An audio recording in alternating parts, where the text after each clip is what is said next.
Nesse vídeo eu vou explicar para você por que os Estados Unidos e a Rússia se esforçaram tanto e gastaram tanto dinheiro desenvolvendo satélites e foguetes durante a Guerra Fria, chegando ao ponto dos Estados Unidos levar o homem para a Lua.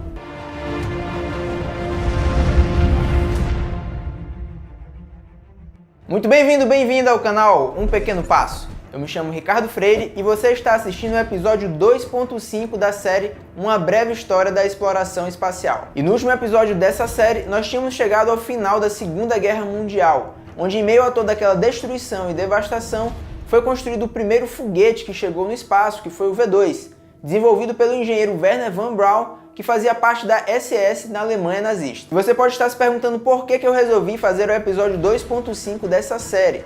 E a resposta é a seguinte: é extremamente importante entender por que a Rússia e os Estados Unidos gastaram tanto dinheiro, tanto esforço e tantas pessoas durante o período da Guerra Fria para desenvolver toda a tecnologia aeroespacial que não existia naquela época. E é exatamente isso que eu vou explicar nesse vídeo. E antes mesmo do final da Segunda Guerra Mundial, que aconteceu em setembro de 1945, os principais chefes de Estado dos países aliados se reuniram em fevereiro de 1945 em um encontro secreto. Esse encontro, chamado de Conferência de Yalta, também chamado de Conferência de Crimeia, aconteceu na União Soviética. Nessa imagem icônica registrada nesse encontro, podemos observar Winston Churchill, o primeiro-ministro do Reino Unido, Franklin D. Roosevelt, o presidente dos Estados Unidos, e o ditador Joseph Stalin, da União Soviética. Nesse encontro, os principais chefes de Estado dos países mais poderosos do mundo naquela época decidiram quais seriam os novos acordos no período pós-guerra e decidiram o que eles iriam fazer com os países da Europa e com a própria Alemanha. E durante os meses de abril e maio de 1945, a Segunda Guerra Mundial já estava praticamente acabada na Europa, com a morte de Mussolini, que era o líder fascista nos países do eixo, e o suicídio de Hitler,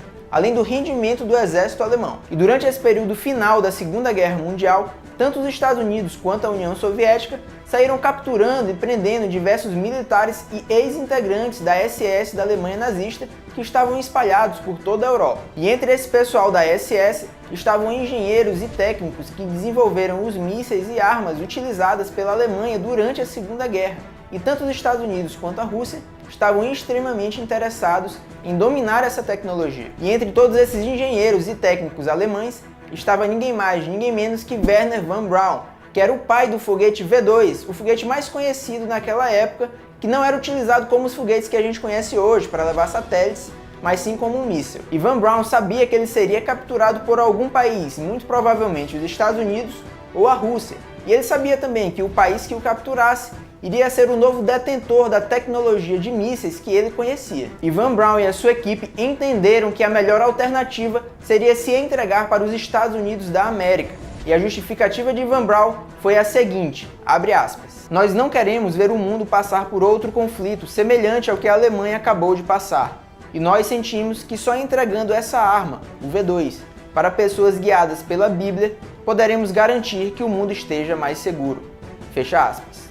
É importante deixar claro que eu estou destacando a captura de von Braun porque ele era o 01 na lista de procurados entre os engenheiros da Alemanha nazista, mas eram centenas e centenas de técnicos e engenheiros especializados no desenvolvimento de foguetes que estavam sendo procurados em toda a Europa. E os Estados Unidos, por exemplo, criaram a operação secreta Paperclip, que em português seria clipe de papel, em que os Estados Unidos pegaram vários cientistas e engenheiros alemães e levaram para os Estados Unidos junto com as suas famílias, e eles empregaram esses engenheiros e técnicos em programas estratégicos do governo. Nessa imagem, por exemplo, a gente pode observar o grupo de engenheiros alemães em Fort Bliss, no Texas, nos Estados Unidos, incluindo Wernher von Braun. E mais na frente eu vou explicar com mais detalhes a questão dos Estados Unidos não ter utilizado de forma plena todo o potencial dos engenheiros alemães, principalmente no início da Guerra Fria. Mas seguindo a nossa linha do tempo, estamos caminhando para o início da Guerra Fria, que foi praticamente um ato contínuo da Segunda Guerra Mundial. Isso porque a União Soviética começou a ganhar mais força e divulgar e espalhar o socialismo em todo o leste europeu, Ásia, junto com um investimento forte nas suas forças militares e armamentos nucleares. A União Soviética também tinha capturado vários engenheiros e cientistas alemães, que estavam dando continuidade ao desenvolvimento de foguetes e mísseis também na União Soviética. E é nesse contexto que vai nascendo a Guerra Fria, isso porque os Estados Unidos olham para a União Soviética e entende que, se eles não fizerem nada, o comunismo, que estava crescendo cada vez mais, poderia dominar todo o mundo. E então, em 1947, o então presidente dos Estados Unidos, Harry Truman, cria a doutrina de Truman para lutar oficialmente contra a disseminação do comunismo no mundo. E nesse mesmo ano, foi criado o Plano Marshall, em que os Estados Unidos ajudavam outros países para que eles não fossem dominados pelo socialismo e por Joseph Stalin e a União Soviética.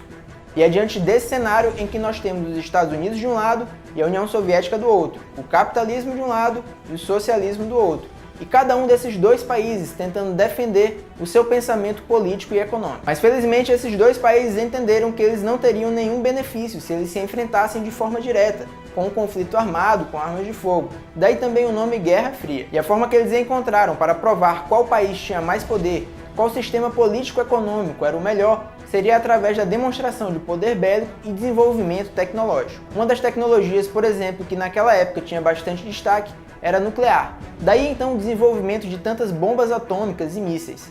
Mas entre todas as tecnologias que foram desenvolvidas, a que foi ganhando maior destaque, demonstrando maior poder, era o desenvolvimento da tecnologia aeroespacial. Já que naquela época nenhuma nação tinha um domínio pleno da tecnologia aeroespacial, o país que fizesse as primeiras conquistas, que dominasse de forma plena o desenvolvimento de foguetes, mais na frente sondas e satélites, seria a nação mais poderosa. E isso porque praticamente todas as tecnologias espaciais podem ser aplicadas de alguma forma em atividades militares. E é diante desse cenário de disputa política, econômica e militar entre a União Soviética e os Estados Unidos que acontece a Guerra Fria, atingindo seu ápice durante a corrida espacial. E assim chegamos ao final do episódio 2.5 da série Uma Breve História da Exploração Espacial, com o contexto necessário para a gente entender todas as conquistas espaciais que aconteceram a partir de 1947, que eu vou trazer no episódio 3 dessa série. E se você gostou do canal Um Pequeno Passo e ainda não é inscrito, não se esqueça de se inscrever. Se você gostou do vídeo, deixe o seu like.